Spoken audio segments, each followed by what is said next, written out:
paligo lang ate yung nilamang yan sa akin eh. Saya! Ganda! Uy, hindi na kayo. Asa? Ako pa din. Ako pa din. Ang ganda rin ako ng bata. Angie, sabihin mo na sa akin, ano ba yung sinasabi mong tinraidor tayo ni Yana? Ask her. Ano ba yun? I don't have to tell you anything. Sumagot ka na lang kasi. Ano ba yun? Paano di mo ma-deny, no? That's why you're just evading it.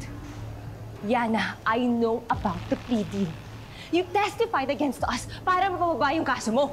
Ano? Totoo ba yun, Yana? Seryoso ka ba? Akala ko ba squad? Di ba magtutulungan na nga tayo? Oo na, okay? Yeah. I took the plea deal to save me and my dad.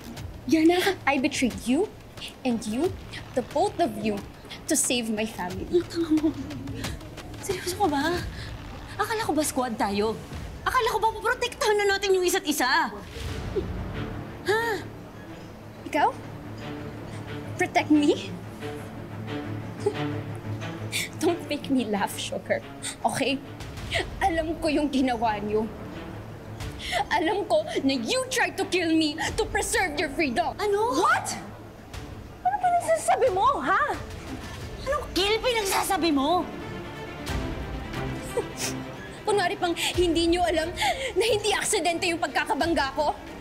And that I was hit on purpose talaga? Nagkukunwari pa talaga kayo? Ha? Ba't mo kami sinisisi doon?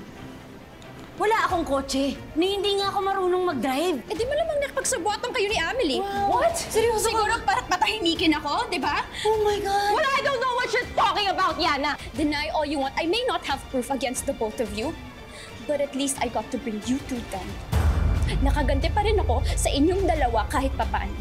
Ganon.